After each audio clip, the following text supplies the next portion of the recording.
நினைக்கிறேன். கனிமொழி சோமு அங்கே அவையிலே இருந்தவங்க.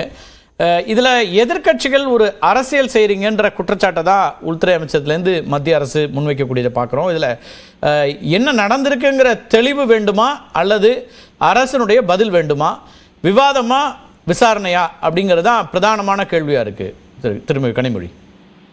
அனைவருக்கும் வணக்கம். விசாரணையும் தேவை, விவாதமும் தேவை. இரண்டுமே இரு கண்கள் மாதிரி. இது பார்லிமெண்ட் நடக்காத ஒரு டைம்ல நடந்திருந்ததுன்னா நம்மளுடைய இவ்வளவு பெரிய டிஸ்கஷனுக்கே நம்ம வந்திருக்க மாட்டோம். பார்லிமெண்ட் அவைக்கு நடந்துட்டு இருக்கும் போது தாக்குதல் நடந்திருக்கு. இதே மாதிரிதான் நம்ம 9 பேரோட உயிரை இருந்தாங்க 2001. அப்போ அடுத்த நாளே அப்ப வாஜ்பாய் பிரதமரா இருக்கிறாரு, அத்வானி ஹோம் அஃபேர்ஸ் மினிஸ்டரா இருக்காங்க. அடுத்த நாளே 3 நாட்களுக்கு விவாதம் நடந்தது. இதே பாரதிய ஜனதா ஆட்சி தான் அப்பவும் நடந்துட்டு இருந்தது.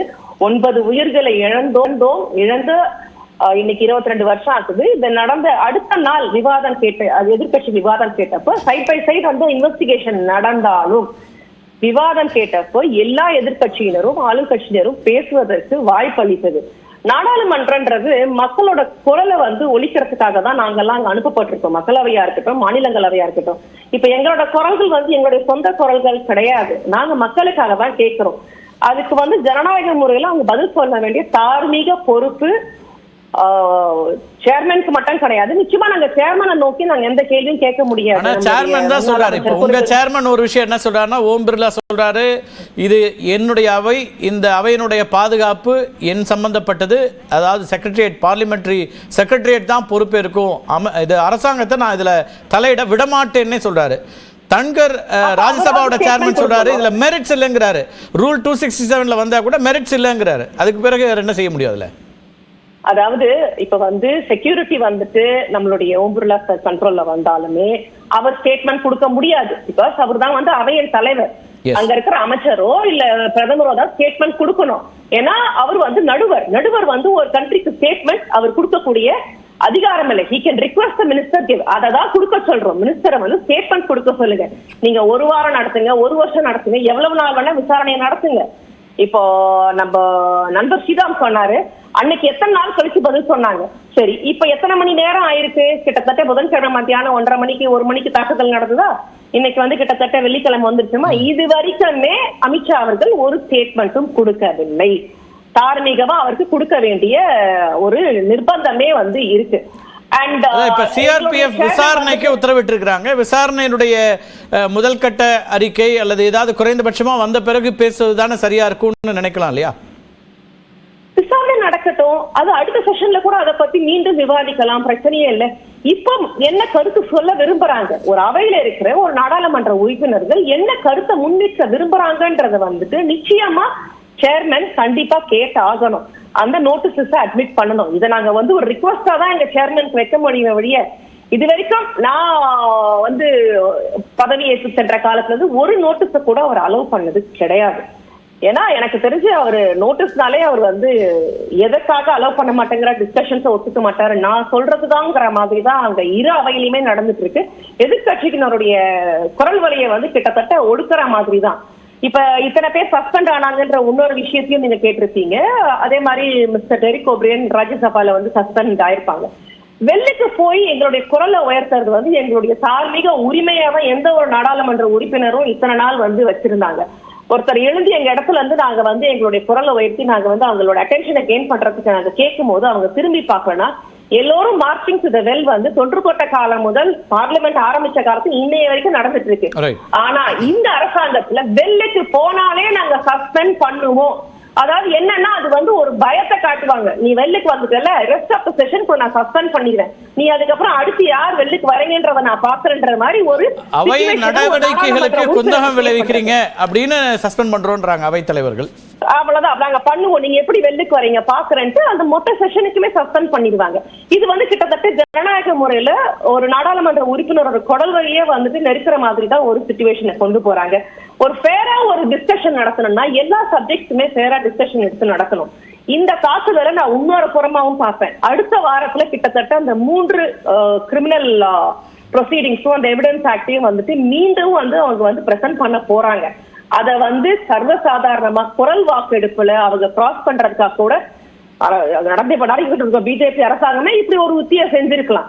ஏன்னா கண்டிப்பா இந்த 5 கட்ட பாதுகாப்பை தாண்டி ஒருத்தர் ஒரு பெரிய குற்றச்சாட்டு உள்ள வராங்க. உண்மையா சார்? இப்ப நீங்க வேணா பாருங்க, அடுத்த வாரம் நடக்க போற எல்லா பில்லுக்கும் அவங்க வாய்ஸ் ஓட்டிங்ல எல்லா பில்லையும் பாஸ் பண்ணுவாங்க. இதே அடுத்த வாரம் நம்ம உட்காந்து இதே டிபேட்டை நீங்களும் நானும் நடத்திக்கிட்டு இருப்போம். எல்லா பில்லையும் குரல் ஓட்டுல பாஸ் பண்ணிட்டாங்க, என்ன பண்ண போறோம்ன்ற டிஸ்கஷனே நம்ம அடுத்த ஒரு 7 நாள்ல திரும்ப வைப்போங்கிறத நீங்க கண்டிப்பா பாப்பீங்க. இது பாரதிய ஜனதாக்கு இது ஒரு புதுசு கிடையாது.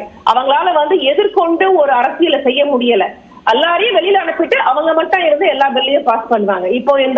இப்ப ராஜ்யசபால கிட்டத்தட்ட பாத்தீங்கன்னா அப்ரோப்ரியேஷன் பில் இந்த திங்கட்கிழமை ஆக்சுவலி நேற்றே டிஸ்கஸ் பண்ணிருக்கணும். திங்கட்கிழமை அப்ரோப்ரியேஷன் பில் வரணும், அது பெண்டிங்ல இருக்கு, அதுக்கு டிஸ்கஷன் இருக்கு. சென்ட்ரல் யூனிவர்சிட்டிஸ் பில் டிஸ்கஷன்ஸ் வரணும், அது வெயிட்டிங்ல இருக்கு. ஜம்மு அண்ட் காஷ்மீரோட 2nd அமெண்ட்மெண்ட் பில் லோக்சபால பாஸ் பண்ண போட்டு அது வெயிட்டிங்ல இருக்கு, அதுக்கு டிஸ்கஷன் பண்ணணும். இந்த 3 ப்ரொசீடிங்ஸ் டிஸ்கஷன், இது எல்லாமே இப்போ எல்லாமே கடகடன்னு எதிர்கட்சி இல்லாத ஒரு அவையில எல்லாத்தையும் பாஸ் பண்ணி முடிச்சு அடுத்து அவங்க எலெக்ஷன் போறதுக்குள்ள அவங்களுக்கு தேவையான அத்தனை செட் பேக்கையும் அவங்க செட் பண்ணி வச்சுக்குவாங்க. அவங்க நீங்க வேணா பாருங்க, கண்டிப்பா நம்ம திருப்பி விவாதத்துக்கே வருவோம். முதல் கட்ட கருத்தா எடுத்துக்கிற பேசலாம். ராமசாமி, ஒரு விவாதத்தை நடத்துவதில் என்ன பிரச்சனை இருக்க முடியும்? என்ன நடந்திருக்குங்கிறத சொல்றதுக்கு தயக்கம் ஏன் அப்படிங்கிறது தான் பிரதானமான கேள்வியா இருக்கு. அப்படி கேள்வியை முன்வைக்கிறவங்களை அவையை விட்டு வெளியேற்றுவது அல்லது அரசியல் பண்றாங்கன்னு எதிர்குற்றச்சாட்டுகளை வைப்பதுங்கிறது ஆளும் கட்சிக்கு சரியா அப்படிங்கிற கேள்வியும் திரு சிவபிரியன் சொல்றாரு. ஏற்கனவே பிஜேபி லீடர்ஸ் சொன்னதான் சொல்றாரு, dissent is the essence of the democracy அப்படின்னா அதை ஆளும் கட்சியா வந்த பிறகு பிஜேபி மறந்துட்டாங்களா? பாரத மன்னருக்கும் தமிழ் மக்களுக்கும் முதற்கண் வணக்கங்கள். முக்கியமா சொல்ல வேண்டியது, நம்ம பாராளுமன்ற உறுப்பினர் அதுவும் மக்களவை உறுப்பினர்களை பாராட்டணும்.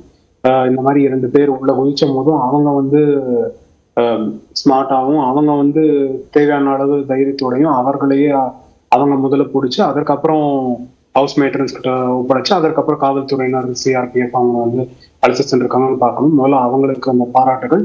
அப்புறம் முதல் கடவுளுக்கும் அதே உறுப்பினர்களுக்கும் மற்ற பாதுகாப்பு வளையங்களுக்கும் நன்றி. ஏன்னா இதோட மோசமான ஒரு சூழ்நிலை இருந்திருக்கலாம், அந்த மாதிரி ஒரு செக்யூரிட்டி பிரீச் இருக்கும்போது. ஆனா அந்த அளவுக்கு ஆகாம அதை மெயின்டைன் பண்ண அந்த இதுக்கும் நம்ம நன்றிகளை தெரிவிச்சுக்கணும் அப்படின்றத பாக்குறேன். இதை தாண்டி இன்னைக்கு இருக்கிற விஷயங்கள் அப்படின்னு நம்ம பார்க்கும்போது, முதல்ல ஒரு செக்யூரிட்டி பிரீச்ல என்ன மாதிரி இதெல்லாம் எடுத்துட்டு வந்திருக்க முடியும் அப்படின்றத தாண்டி, பிளாஸ்டிக் இல்ல பார்ஷல் மெட்டல் கேனிஸ்டர்ஸ் காலுக்கு கீழே வச்சு எடுத்துட்டு வந்திருக்காங்க. அவங்க இதை கேர்ஃபுல்லா எவ்வளவு நாள் பிளான் பண்ணியிருக்காங்க அப்படின்ற இணையதளத்துல இருக்கிற இன்ஃபர்மேஷனை வச்சு மட்டும் நம்ம சொல்றோம். ஸோ இந்த மாதிரி எல்லாம் பண்ணும்போது ஒரு பிளான்ட் எஃபர்ட் இருக்கு, ஆர்கனைஸ்டா இதற்கு பாராளுமன்ற உறுப்பினர்கள் கிட்ட இருந்தே அவங்க சர்டிபிகேட் வாங்கிக்கிறாங்க, அவங்க தந்தையார் மூலமா அவங்க வாங்கிக்கிறாங்க. எல்லாராலையும் உள்ள நுழைய முடியல, 2 பேரால மட்டும்தான் அந்த பர்மிஷனை வாங்க முடியுது. ஸோ அந்த மாதிரி ஒரு ஸ்பெசிபிக் காரணங்கள் இருக்கு. அந்த பிளான்டா ஒரு ஈவெண்ட் நடக்குது. இல்லையே, இப்ப தனி மனிதராக ஒருத்தர் இருக்காரு, அவங்க டிசென்ட் தெரிவிக்கணும்னு நினைக்கிறாங்க. அவர்கள் நீங்களே சொல்றீங்க வெவ்வேறு இடங்கள்ல இருந்து இருக்கிறாங்க, அவங்களுடைய கோரிக்கை ஒன்னா இருந்திருக்குது.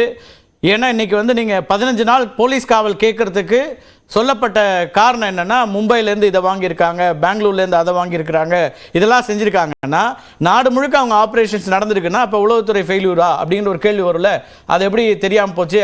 சோஷியல் மீடியாவில் வீடியோ வெளியிடுறாங்க அல்லது ஒன்றா இணைஞ்சு ஒரு குரூப்பாக ஃபங்க்ஷன் ஆகிருக்கிறாங்க அப்படின்லாம் முதல் கட்டத்தில் சொல்லப்படுறது அப்படின்னா அதை கண்டறிய முடியாமல் தானே விட்டுருக்குறோம். டெஃபினட்டா. ஏன்னா நம்ம செக்யூரிட்டி சிஸ்டம் வருஷம் ஃபுல்லா எல்லா விஷயத்தையும் சரியா செஞ்சாலும் அவர்களோட வேலை இந்த மாதிரி ஒரு விஷயம் கூட நடக்காம அவர்கள் பாதுகாப்பா இருக்கணும் அப்படின்றதுதான். சோ பல விஷயங்கள் அவர்கள் இத்தனை நாள் சரியா செஞ்சிருந்தாலும் இல்ல இத்தனை வருடங்கள் சரியாக செஞ்சிருந்தாலும் இங்க ஒரு தவறு நடந்திருக்கு. அது ஒரு பாதுகாப்பு வளையம் இல்ல, பல பாதுகாப்பு 5 அடுக்கு பாதுகாப்பு வளையத்தை என்னைக்கு தாக்குதல் நடந்ததோ அதே நாள்ல நடத்துறாங்க. அப்ப எவ்வளவு பெரிய பாதுகாப்பு குறைபாடா இருக்கும்? வழக்கமா இப்ப நம்ம ஜனவரி 26 ஆகஸ்ட் 15னா பாதுகாப்பு கூடுதலாக்குவோம்ல. பிரதாப் சிம்மால இருந்து எல்லாரையுமே அதற்கு விசாரிக்க வேண்டிய தேவை இருக்கு. அதனாலதான் மக்களவை தலைவர் அவரை உடனே கூப்பிட்டு என்கொயர் பண்றாரு. என்ன இவங்க எதிர்கட்சி என்ன சொல்றாங்கன்னா, அந்த மைசூர் பிஜேபி எம்பி நீங்க சொன்னீங்க இல்லையா, அவரை சஸ்பெண்ட் பண்ணல, அவர் மீது நடவடிக்கை எதுவும் இல்ல, கேள்வி கேட்ட எங்களை 15 பேரை சஸ்பெண்ட் பண்ணிட்டாங்கன்றாங்க. அவையில இல்லாத ஒருத்தர் சேர்த்து சஸ்பென்ஷன். இல்ல அப்புறம் ரிவோக் ஆயிடுச்சுன்னு வச்சுக்கோங்க. இல்ல அவரை வந்து சஸ்பெண்ட் பண்ணணும் அப்படின்னா அவர் தவறு செய்திருக்கிறார் அப்படின்றதுக்கு ஒரு பிரைம் ஆஃபீஸ் பேசிஸ் வரணும். பாஸ் கொடுக்கறதுக்கு பண்ணிருக்காங்க, அவங்க அப்பா ஒரு ரிக்வெஸ்ட் லெட்டர் கொடுத்திருக்காங்க, அந்த வந்த பையனோட தந்தையார் வந்து அவங்க கான்ஸ்டுவன்சில இருக்காங்க, அவங்க ரிக்வெஸ்ட் லெட்டர் கொடுத்திருக்காங்க. அப்ப பலர் வந்து அவங்க கான்ஸ்டுவன்ஸ்க்கு ரிக்வெஸ்ட் லெட்டருக்கு அவங்க வியூவர்ஷிப்காக அவங்க பர்மிஷன் கொடுக்குறாங்க. அப்படின்ற போது அவர்கள் எல்லாரையுமே நம்ம குற்றவாளியும் ஆக்கிட முடியும். அதுக்கு பின்புலம் இருக்கு, காரணம் இருக்கு. அவர் தேவையான வேலைகளை செய்யவில்லை, இல்ல அவர் தெரிஞ்சே செய்திருக்கிறார் அப்படின்னா அவரை சஸ்பெண்ட் பண்ணலாம். சோ காரணம் இல்லாம இல்லை. நம்ம ஏன் மற்றவர்கள் அவையில வந்து அந்த பிரச்சனை வந்திருக்கு அப்படின்றதுக்கு நம்ம ரூல் 267 பார்ப்போம். ரூல் 267 ராஜ்யசபால எத்தனை முறை வந்து சுதந்திர இந்தியாவில பயன்படுத்தப்பட்டிருக்கு, போன 20 ஆண்டுகள்ல எத்தனை முறை பயன்படுத்தப்பட்டிருக்கு அப்படின்னு பார்க்க வேண்டிய அவசியம் இருக்கு. எல்லா ரூலையும் எல்லா ஹவுஸோட ப்ரொசீஜர்ஸ் இப்ப எனக்கு முன்னாடி இத வந்து இல்ல ராமசாமி நீங்க சொல்றது கரெக்ட். நான் இத மட்டும் சொல்றேன், நீங்க சொல்ற பாயிண்ட் எனக்கு புரியுது. எஸ் நான் அதுக்கூட சேர்த்து தான் கேட்கிறேன். நீங்க இது ஒரு அசாதாரணமான நிகழ்வு, இதையும் 20 ஆண்டுகள் என்ன நடந்துச்சுன்னோ மற்ற நாளையும் ஒப்பிட்டு நம்ம பேச முடியுமா? முதல்ல அது சொல்லுங்க நீங்க. ஏன்னா இப்போ என்னோட மாண்புமிகு பாராளுமன்ற உறுப்பினர் கனிமொழி சோமு அவர்கள் வந்து ரொம்ப தெளிவாக சொன்னாங்க, இந்த பாராளுமன்ற இந்த செஷன்ல எத்தனை பில்ஸ் வந்து பிளேஸ் பண்றதுக்கு இருக்கு, எவ்வளவு டிஸ்கஷன் இருக்கு, என்னெல்லாம் முக்கிய தேவைகள் இருக்கு அப்படின்னு சொல்லியிருக்காங்க. அப்போ ஹவுஸோட இதை ஃபுல்லா சஸ்பெண்ட் பண்ணி இதை பிரைமரியா டிஸ்கஸ் பண்ணிட்டு அப்புறம் தான் ஹவுஸ்ல இருக்க மற்றதெல்லாம் பார்க்கணுன்ற அவசியம் கிடையாது. இதே ஹவுஸ் ரூல்ஸ்ல, ராஜ்யசபா ஹவுஸ் ரூல்ஸ்ல இன்னும் 4 வேற ப்ரொவிஷன்ல இதே இதை டிஸ்கஸ் பண்ண முடியும். டிஸ்கஸ் மட்டும் பண்றது இல்ல, இதே இதுல பிரைம் மினிஸ்டரையோ ஹோம் மினிஸ்டரையோ அப்ராப்ரியேட் மினிஸ்டரையோ பதில் சொல்றதுக்கான கேள்வியை கேட்க முடியும். என்கொயரி ரிப்போர்ட்டை தனியா பிளேஸ் பண்றதுக்கு கேட்க முடியும். பாராளுமன்றத்தை சார்ந்த ஒரு கமிட்டியை பிளேஸ் பண்றதுக்கு கேட்க முடியும். ஆனா அவங்க அதெல்லாம் கேட்கல. அவங்க கேட்டது இன்னைக்கு ஹவுஸ் சஸ்பெண்ட் பண்ணணும்.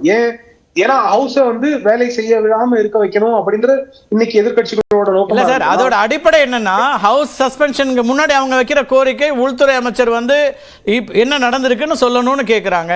அது பிரதானமா இல்லையா? நீங்க இப்ப ஒரு பிரீச் நடந்திருக்கா இல்லையா? 5 அடுக்கு பாதுகாப்பு அது மீறப்பட்டிருக்கு. நாடாளுமன்றத்தில் எது நடந்தாலும் இன்னைக்கு உலக நாடுகள் அத்தனை பேரும் இதை பேசுறாங்கல்ல, நமக்கு அது ஒரு பெரிய சிக்கலான ஒரு விஷயம் தானே. இதுல பெருசா எடுத்துட்டு போல, வேற ஏதாவது எடுத்துட்டு போயிருந்தா அந்த அச்சுறுத்தலுக்கு யார் பொறுப்பேற்பது? அது பிரதானமான பிரச்சனை இல்லையா? அதை விட்டுட்டு மத்ததெல்லாம் பேசணும்னு சொல்றது சரியா? பிரதானமான பிரச்சனை. ஆனா அதை எப்போ பதில் சொல்லணும் அப்படின்றதுக்கு நீங்க ஒரு ஸ்டேட்மெண்ட் ஒண்ணு சொன்னீங்க. இப்போ முன்னாடி எனக்கு முன்னாடி ஸ்ரீராமன் பேசும்போது நீங்க சொன்னீங்க, அதாவது டிவி டிபேட்ஸ்ல பேசுறதும் பாஜகவை சார்ந்தவர்களோ இல்ல பாராளுமன்ற உறுப்பினர்களோ அவைக்கு வெளியில பேசுறதுக்கும் அவையில பேசுறதுக்கும் ஒரு வித்தியாசம் இருக்கு. மெயினா அக்கௌண்டபிலிட்டி. அதுதான் அவர்கள் சொல்ற எல்லாத்துக்குமே அவங்க ப்ரூஃபோட பேக் பண்ணி ரெக்கார்டோட பேக் பண்ணி சொல்லணும். இன்னைக்கு வந்து நம்ம பேசுறது எல்லாமே ஒரு சர்மைசஸ், ஒரு அசம்ஷன். நமக்கு வந்து பப்ளிக் இன்ஃபர்மேஷன்ல என்ன அவைலபிளா இருக்கு அப்படின்றத வச்சு நம்ம பேசுறோம். இன்னைக்கு இன்வெஸ்டிகேஷன் அதை வந்து திரு ராமசாமி பேசுறதோ, கார்த்திகை செல்வன் பேசுறதோ, எஸ் ஸ்ரீராம் அவர்கள் பேசுறதோ வேறு. உள்துறை அமைச்சரோ அல்லது மற்ற பொறுப்புல இருக்கிறவங்க பேசும்போது அவங்க வெளியில பேசுறதை ஏன் அவையில பேசக்கூடாது? அதான் இல்ல பேசக்கூடாது. ஏன்னா அக்கௌண்டபிலிட்டி அப்படின்னு வரும்போது அவருக்கு வெளியில பேசினாலும் அக்கௌண்டபிலிட்டி உண்டு சார். அக்கௌண்டபிலிட்டி உண்டு சார். ஆனா எவிடன்ஸ் பேக் இப்போ இன்னைக்கு ஒரு ரிப்போர்ட் இல்லாம நம்ம வந்து பப்ளிக் டேட்டால பப்ளிக் கனிமொழி அவர்கள் குறுக்கிட விரும்புறாங்க. அவங்க கேள்வி எடுத்துட்டு உங்கள்கிட்ட வரேன் நானு.